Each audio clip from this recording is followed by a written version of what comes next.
Hi there. Welcome to our first installment of the Silver Screen series. Thank you so much for joining us. My name is Angela Pinalia. If you've stumbled upon this is a live Q&A session with filmmaker Jan Krayowitz, moderated by Sydney Mahan for the documentary screening of Perfect Strangers. If you haven't seen the film yet, don't worry, you can still do so by going to docsinprogress.org and clicking on the More Info link for the Silver Screen series.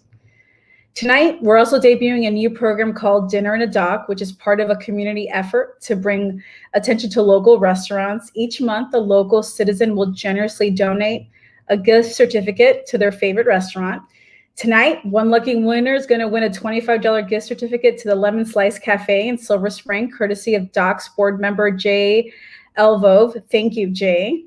So to enter the raffle in the chat, I'm just going to ask you guys to type your the word raffle and your name. And don't worry, I'll put this in the chat, the directions. But at the end of the Q&A, we'll announce the winner. I'll be back and we'll announce the winner. So now I'd like to welcome tonight's moderator, Sydney Mahan, on screen. Sydney is a documentary filmmaker and editor based out of Northern Virginia. She began her career as a journalist, and in 2018, she made the leap to filmmaking by going back to school and enrolling at American University's MFA program with a concentration in political, cultural, and social impact. She's currently working on her thesis documentary, Cloverdale. Hi, Sydney, welcome. Oh, thank you for having me. Of course, and I am also an American University alum. So as they say, once an eagle, always an eagle. Happy to have you here. Also, really, it's my pleasure to introduce Jan Krayowitz. Wait for her to come up on screen. Jan is the Docs in Progress 2020 filmmaker in residence. She's been independently producing documentary films for over 35 years.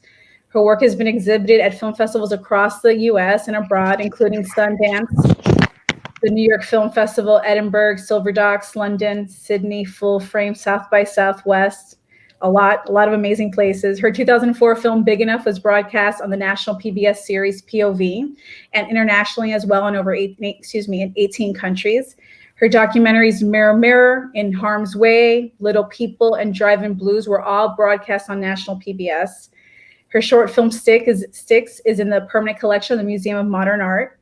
Little People was nominated for a National Emmy Award. My gosh, the list just goes on and on, Jen. This is amazing. You've had One Women retrospectives at venues including the Portland Art Museum, the Hood Museum of Art, Rice Media Center, the Austin Film Society, and the Ann Arbor Film Festival. Jan's a professor at Stanford University, where she teaches in the MFA program in documentary film and video. Welcome, Jan. So with that, thank you. With that, I will leave Sydney and you to it, and I'll be back at the end. Jan, thank you so much for taking the time to answer questions from not only myself and the audience. I have to say your film was inspirational, and it opened my eyes to something that I personally had never heard of before in terms of altruistic organ donation. So my first question to you is, how did you first hear of Ellie's story, and how did you come up about this topic?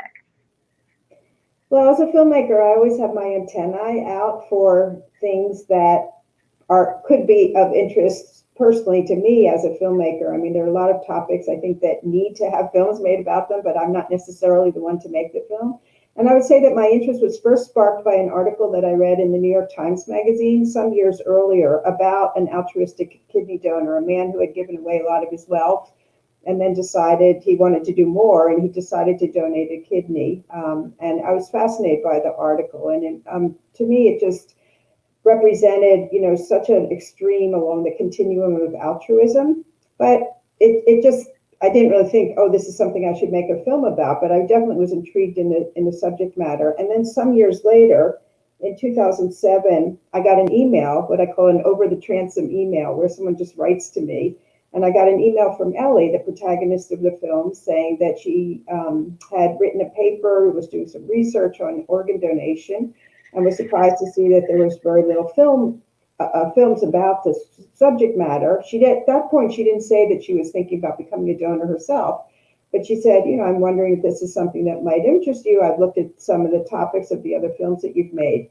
And it just seemed very, like serendipity, because I do get inquiries like that, and I usually ignore them. But this one obviously tapped a nerve. So a few months later, I found, we did some correspondence. I found out that she was thinking about embarking on this process. And I went to meet her. It turns out she lived only 200 miles away from me. And this was in the summer of 2007. And we spent about 4 hours together at a cafe in the town where she lived. At that point, she was already had committed to the idea of becoming what's called a non-directed donor, giving to someone that she didn't know. And I remember leaving that conversation and thinking, she's an amazing woman. I really felt that she could, her story deserved to be told. And we connected, and that's for me a really important prerequisite for moving forward with the film. Is there a relationship that I can feel between myself and the potential participant? But the other thing is, it seemed eminently unfilmable. It's about something that you really can't film. And I was really aware of HIPAA, the Patient Privacy Act, and what if she ends up changing her mind, or what if she's not accepted as a donor? There were a million reasons to walk away from the project and not think about it. So I did sort of walk away. I mean, I met her and I stayed in touch with her that year, but it felt like there were too many obstacles. And perhaps I just presented them there. But a year later, in 2008, the summer of 2008, I thought, well, maybe I should just do a little bit of filming. And at that point, I should mention, in the summer of 2007, she already had connected with Kathy, who she hoped to give a kidney to. And so that summer as well, she made the introduction online between the two of us. And I went up and met Kathy and Jim. They live about 300 miles north of me. And I watched the home hemodialysis that you see in the film, and they were on board with participating. So all of a sudden, it seemed like, well, the participants are on board, but, what would I actually film? Would this be a film about waiting? But in 2008, I thought, well, at least let me go and set the groundwork. So that's basically what you see is the first 15 minutes of the film, where I filmed with each family, and then we waited. And you mentioned that the process started in 2007, but the film came out in 2013, so it was about a 6-year process. So during that waiting period, how did you yourself stay motivated throughout the highs and lows that the subjects of the film had to go through? Well, unlike all my other films where there was a there, I mean, in this case, I started thinking about I'm being held hostage by the narrative. I mean, it was a story that you couldn't force, because what happened very quickly in the process was that Ellie chose Kathy to be her recipient off of matchingdonors.com, a website, but then they ended up, once they went through the blood testing, as you see in the film, they ended up not being a viable match. So they went into what's called a pairs program, and then they waited and waited and waited. And I felt like, this film really might never get beyond that first shoot, that first 2008 shoot, because how long could they wait? Could they wait indefinitely? And so it was a little frustrating. On the other hand, I thought, well, if the film doesn't happen, it doesn't happen. I mean, at that point, I had invested, 2 shoots, basically, one with each family. But of course, I wanted to make the film. I wanted the story to be told. But, in documentary, you can't force it. It's not like working in fiction where you write a script and then you actualize the script and you have a movie at the end of it. But I have to say, of all the films I've made, this is the one where I had the least control. So what were the highs and the lows? I just sort of had to compartmentalize it and just not, just sort of go with the flow, as it were. And in terms of the creation of the film itself, so you mentioned that it was over a long period of time. So in terms of funding, was this a self-funded film, or did you eventually be able to find funders for the film itself? Well, that's a great question. So that was another conundrum with the film, because I didn't really know if I would end up with a film. It felt like morally irresponsible to go look for outside funding and then end up not making the film, because frankly, if she got rejected, or if she changed her mind, that's not the film that I wanted to make. And it wasn't like I could quickly then substitute someone else who was planned to be a non-directed donor. I mean, these, you can see it's a very rare kind of gesture that she makes in the film. And I really was making the film about her as much as the act. I mean, it was meeting her and understanding her story, and that her story was so pure. It's not like she was motivated by a family history, like she had a family member who had been afflicted with kidney disease, or she was motivated by religion or anything like else. I mean, to me, she was every woman. And so she was a person that really was my ideal protagonist, because she was someone that everybody should be able to look at in that film and saying, wow, is this something I could do? Rather than compartmentalize her and say, oh, well, I understand why she's doing that. It was really just about, sort of pure generosity and altruism. And that's who she is as a person. I just digressed from your question. What was your No question? problem. The question was in terms of the funding. Like, how did you obtain Oh, funding? right. Thank you. Got So started and you I started. didn't really know, I didn't really know what the outcome would be. And so I felt like I couldn't really, in good conscience, get money and sit on the money or spend the money and then not finish the film. So fortunately, because I have a teaching job, I have an income.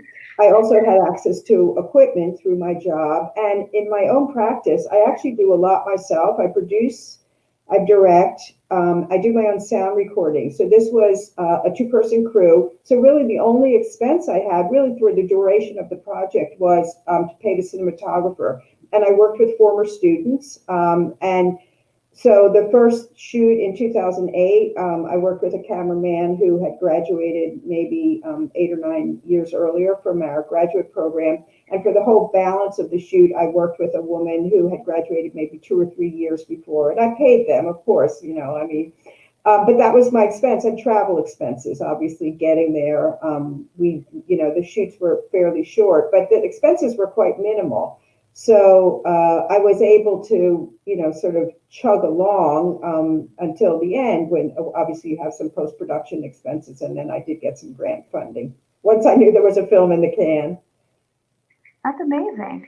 So Becca, who's on Facebook, wanted to know, was there a specific part of your documentary that really stood out to you? And does that moment in your film still resonate with you today? Wow, that's a great question. It was a very holistic experience, I think, to make that film. Part of it is, I think, something that Ellie expresses in the film when she first observes Kathy and Jim going through their nightly ritual of home hemo dialysis. And I personally had never seen that. I mean, I knew about dialysis. I've seen it sort of incidentally in a film.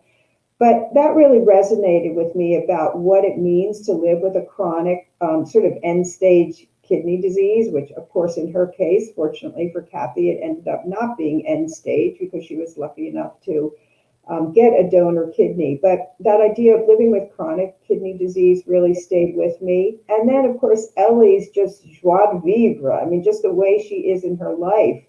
I think, really left.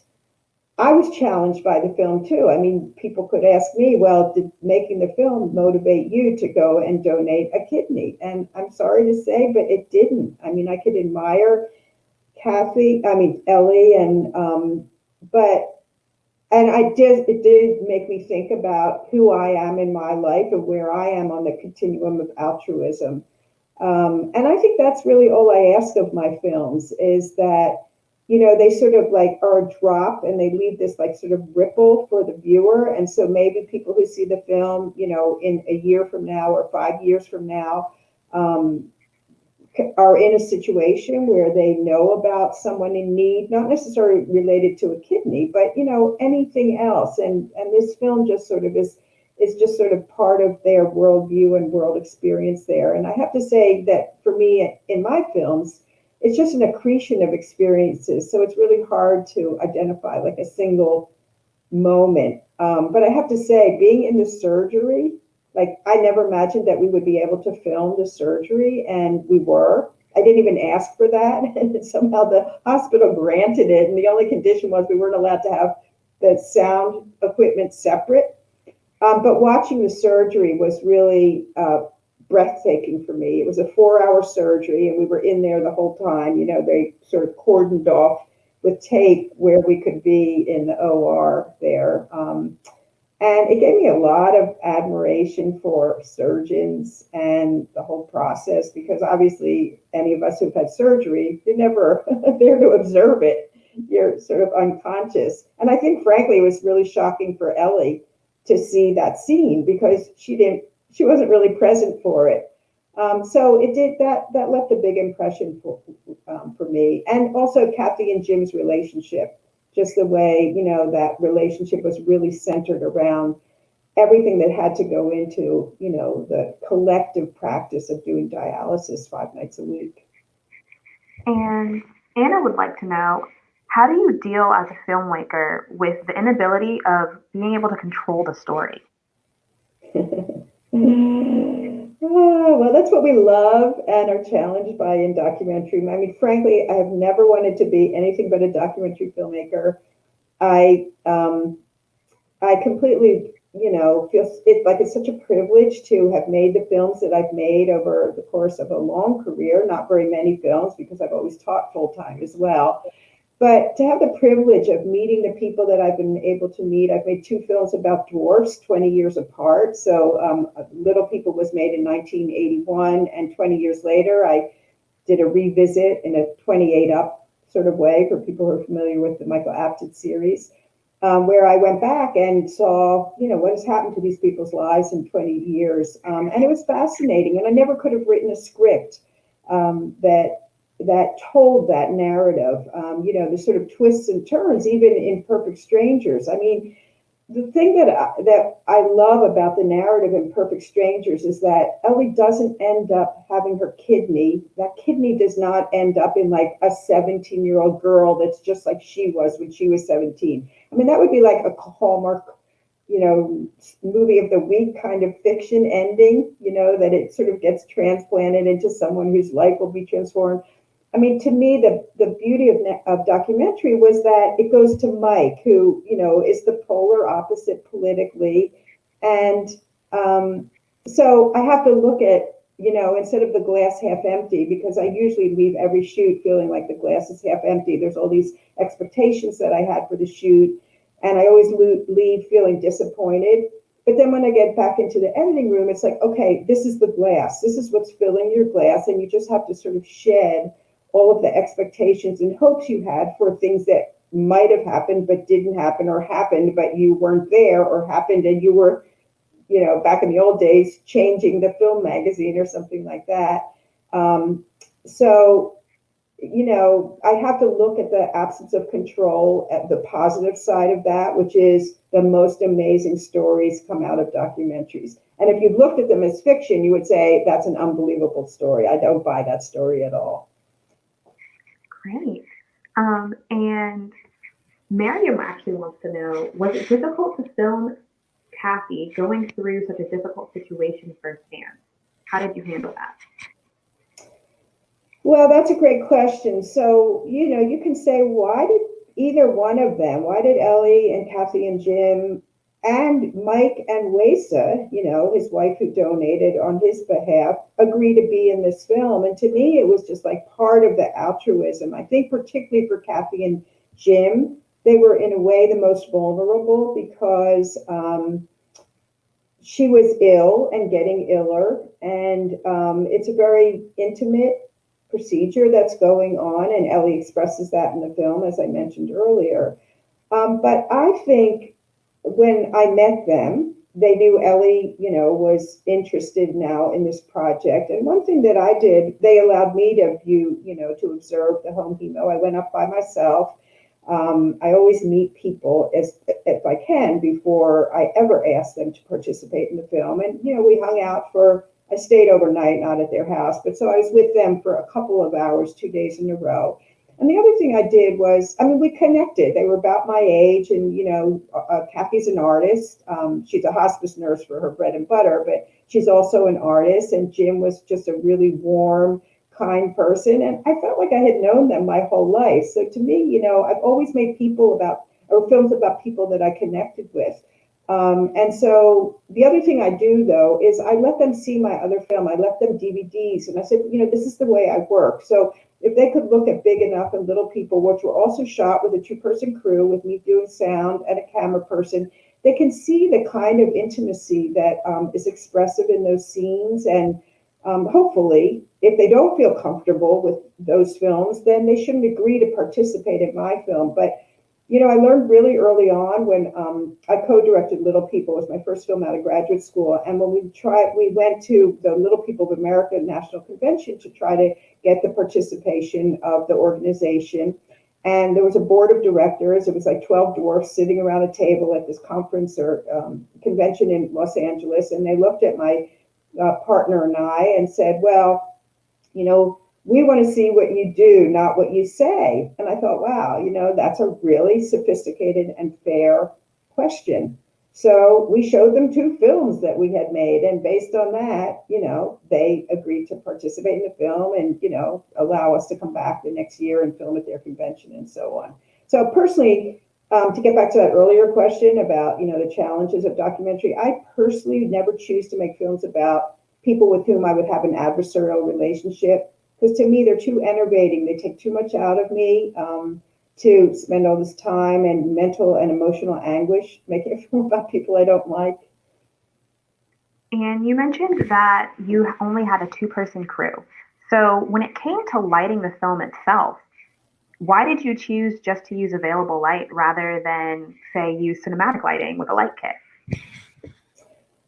Well, again, that gets to what is the heart of documentary and the goal. Part of the reason I work with a 2-person crew is to sort of, get rid of the encumbrances that the trappings of filmmaking, like lights and like people like sort of standing around observing. It really just becomes about relationships. So when I'm doing my interviews, for example, and I remember with Ellie, it was that second interview, which I did. She was living in a really small granny unit at the time. And at the end of the interview, she said, oh my gosh, I completely forgot that the camera was on. I just felt like I was talking to you. Whereas, if you have like crew, like standing on the fringes, I just feel like you're not going to get that kind of intimacy. We did light the interviews, with a soft light for all the interviews. And actually we had to light the dialysis sequences in Jim and Kathy's home. They lived in a mobile home and the lighting was really inadequate. They had maybe 100-watt bulb. But I think if you set up a couple of, 1 soft light, 2 soft lights, these days LEDs, we didn't have LEDs then. And you don't start filming right away, like people sort of get used to that enhanced lighting situation. So we lit there, and other than that, if I'm able to go with natural light, that's always my proclivity, because again, the more I can do to help people forget that they're being filmed, I'll go that direction. Great. And speaking of relationships, Miriam wants to know, did you know that Mike was going to call during the radio talk show beforehand?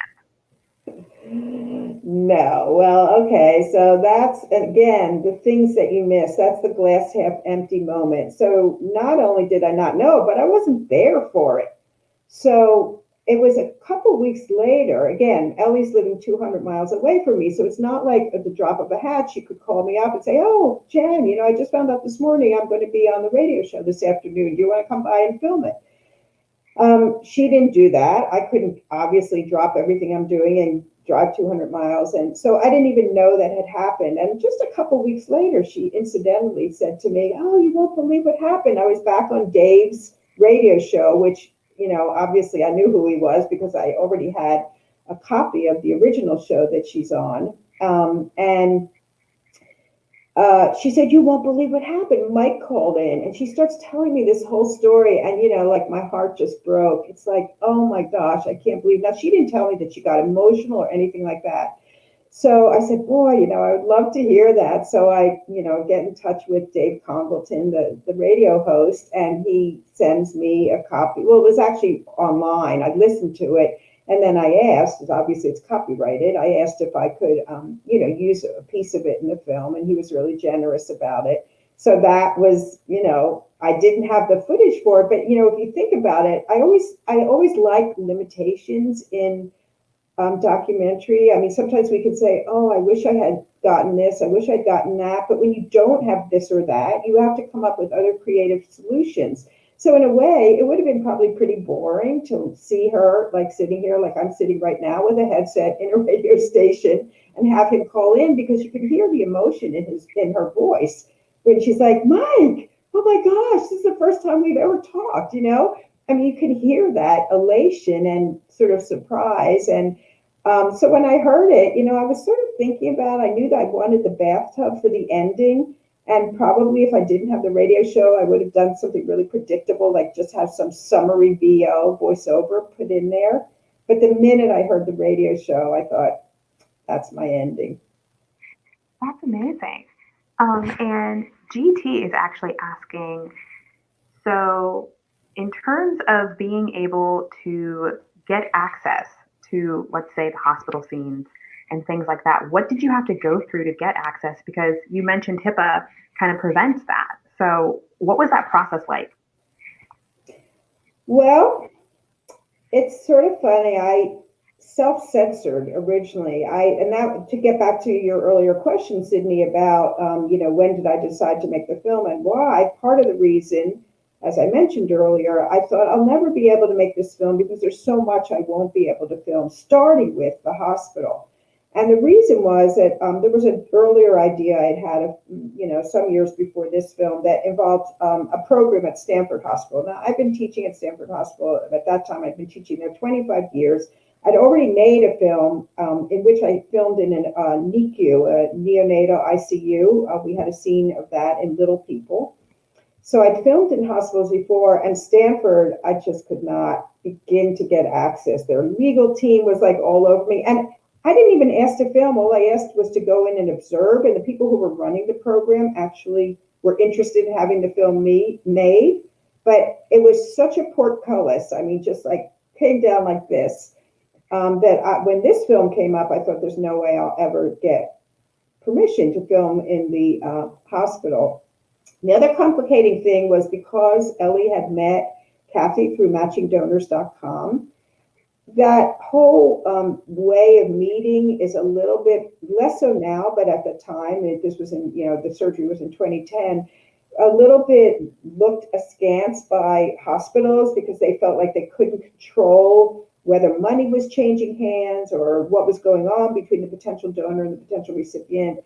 And the hospital at that time didn't know that that's how Ellie had met Kathy. They just sort of presented as friends, which frankly they were, but you know, initially that is how they met. So it put me in a sort of weird position, like, well, am I going to try to get access to the hospital and they'll give me permission and it will only be when the film comes out that they understand how Kathy and Ellie met? And it was really complicated. So one day I did talk to Ellie about it and I said, you know, I would like to try to get permission. Once she had moved away from Kathy and was going ahead with the surgery, I said, I really would like to get permission to see how far, you know, I can film with you in the hospital. But I feel uncomfortable because she said, you know, I've been feeling really uncomfortable about that too. And I'm just getting ready to tell the transplant coordinator that that's how Kathy and I met. So she did. And they had to basically go back and re-present her case to the ethics board at the hospital. But at that point, you know, they'd known her for 2 or 3 years and it just became a non-issue. So that opened the door for me then to connect with the head of the kidney transplant program there, who I'd already had some email correspondence with earlier. And it was amazing. I mean, I just wrote to him and I said, you know, I've been following Ellie's story. And, you know, she's having surgery on the 10th of December it was. And I'm wondering what I might be able to film. And he like forwarded my email to their PR person and said, find out what she needs. And as long as, you know, she doesn't get in the way, it's fine or something like that. And so when he contacted me, and again, the only parameter he put, he said, well, you can film the surgery, but you can't have a separate mic. The mic has to be on the camera. I said, oh, okay, I can comply with that. So we got such an open door. And I think, frankly, it was because they were newly part of this national registry, which is how Ellie eventually got matched with her recipient on the East Coast. And I think they were pretty proud of their participation. So they didn't seem to be worried about, you know, liability suits if the surgery went wrong. And it was amazing. I mean, we were allowed to film everything except for one thing. And this is a really interesting story. In that scene where Ellie talks to Danielle and says, well, there is this moment where you can change your mind, like right up to the last second. You know, they come in and they ask you and you're allowed to change your mind. And that was the only thing we were asked to leave. And you can understand that. So at that point, she's already in her surgical gown. The surgery is supposed to happen in like an hour. And we were just following her that whole day. And at that point, the transplant coordinator asked us to leave. And that was the moment where she said to Ellie, "Are you sure you want to go through this?" And of course, if the camera was there could be this idea of like tacit coercion, like how could she say no on camera? But other than that, we were given complete carte blanche. We were with the minder the whole time. I mean, it's not like we were left on our own, but we were, we filmed everything in the hospital that day. And speaking of opening doors, so you mentioned that Ellie was the one who helped you get in contact with Kathy. So Becca's wondering, how did you get in contact with her other person that she was donating with, Michael Human? Yeah, well, that's sort of a funny story. So as you can tell in the film, it took a while for Ellie to figure out who received her kidney, and they eventually hooked up through Facebook. So once she knew who he was, I said to her, I'd really love to have him in the film. Of course, we want to know where your kidney went. And so I said, do you think you could make an introduction? So she wrote to him. Again, they had never talked on the phone, as you can tell in the film. She wrote to him and said, well, there's this woman who's been following my story, and, do you mind meeting her? So he was like, sure, whatever. And he lived in New Jersey, as you can tell. And I'm from the East Coast. So one time I was there visiting, and I rented a car and drove and met Mike. And at that point, I don't think either Ellie or I knew that his wife had donated on his behalf. So I met Mike and his wife, Wasa, spent, again, a couple of hours with them, talked about the project, just do what I do. Like, you're just human beings connecting with other human beings.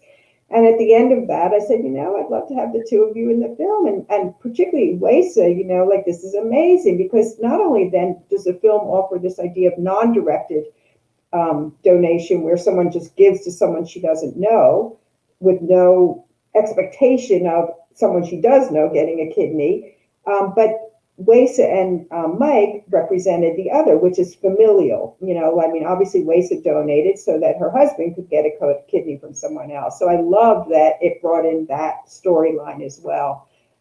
So they both agreed. It's like, I think people aren't necessarily thrilled to want to be in a film, but I would never twist anyone's arm. And they're like, sure, come do what you have to do. And so, I spent an afternoon with them. That's all. I had a different camera woman. I hired an East Coast camera woman from Melanie Levy, who had also was a former student. And we showed up at their apartment, and we filmed for probably 4 or 5 hours. And that was it. And I haven't seen him since.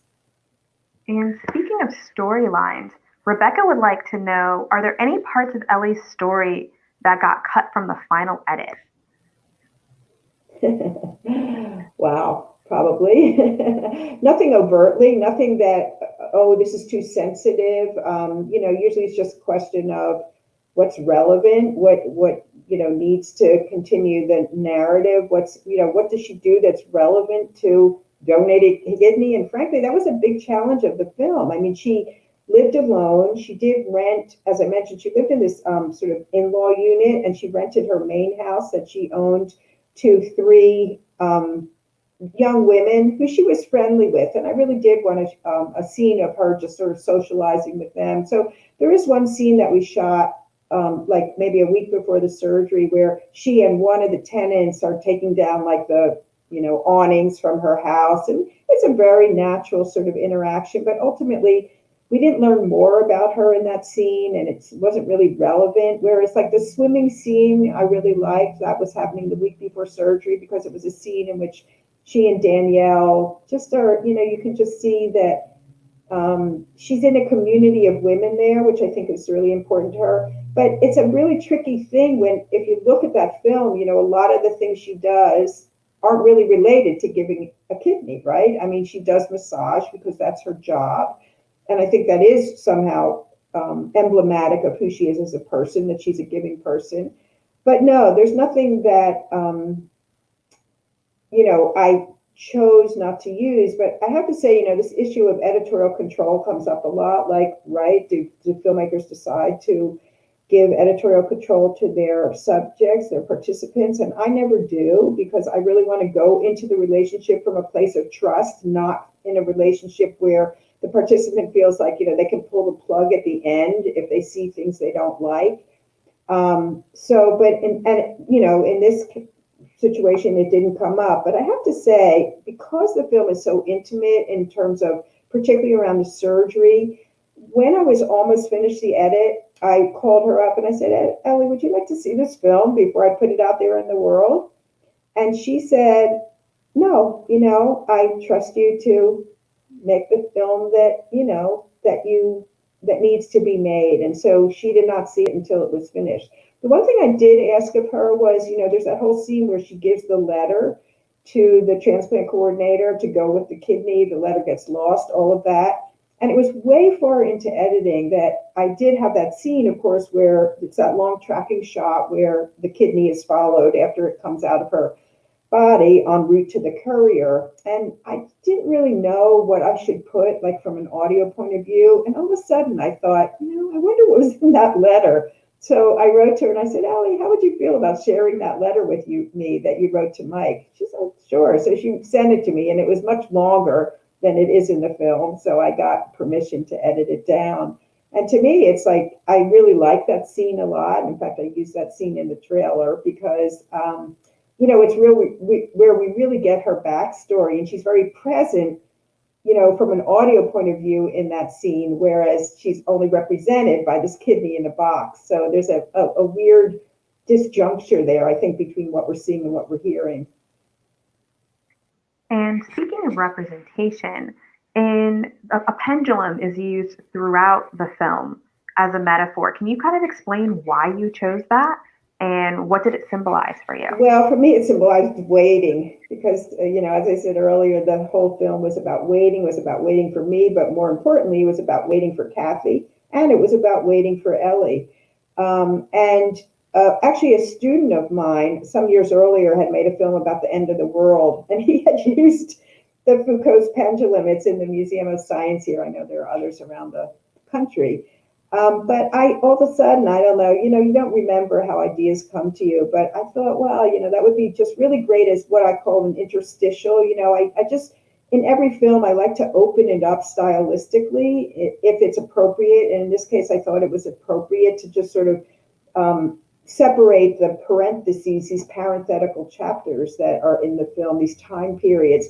And so if you notice, maybe this is only something that the editor notices, but, in the beginning, the pendulum is not near the peg. And of course, it hits one every hour. That's what Foucault's pendulum does. There are 24 of them.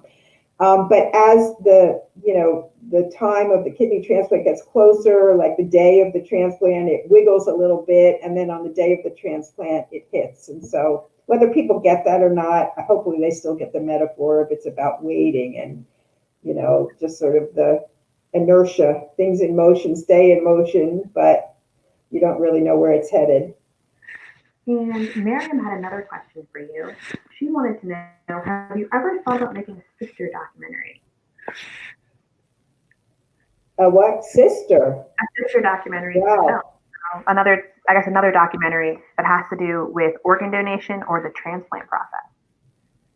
Oh, that's a great question. No, well, my answer is that as a documentary filmmaker, what I love about being a documentary filmmaker is you get to move on. So for 7 years of my life, I was immersed in the world of organ donation. And of course, I still am in terms of outreach for the film. But I don't return to subjects, except for, as I mentioned, I did in the case of my 2 films about dwarfs. But no, once I finish a subject, I feel like this is a story I wanted to tell about it. And I've loved the privilege of then moving on. Right now I've moved on to what I hope will be the 3rd in a trilogy of films about women's issues. So I made a film about women and body image in 1990 called Mirror, Mirror. It's a short. And then in 1996, I made a film about women and sexual violence called In Harm's Way. And now I'm making a film that's completely archival, that's sort of more about socialization of women in the generation that I grew up in and sort of the rules of that world. So something new every time is really what engages me as a filmmaker. Great. Well, thank you so much for your time today. We will be having Angela come back on to kind of wrap everything up, but thank you everyone who attended, and thank you, Jan, for explaining your process as a filmmaker and artist. Thanks, Sydney, for your great questions. That was fantastic. It was such a great conversation. Thank you so much, Jan, Sydney. And as I promised at the beginning, so just to recap, new initiative here that Docs in Progress is doing is called Dinner in a Doc at each one of our screenings every month. Local citizens going to volunteer a gift certificate to their favorite restaurant. And this month, Jay Elvo, board's Docs in Progress board member, gave us a $25 gift certificate to Lemon Slice Cafe. So I put in your names into this randomized picker that I found on the interwebs. And tonight's winner is Diana Jean Shimo. You won a $25 gift certificate, and we'll get in contact with you because we have your email. Thank you all for joining us on our inaugural screening of the Silver Screen series. Thank you, Jan, for sharing your work, and Sydney for moderating a great conversation. We wish you all well this holiday season and a great new year, and we'll see you in January. Thank you so much, guys.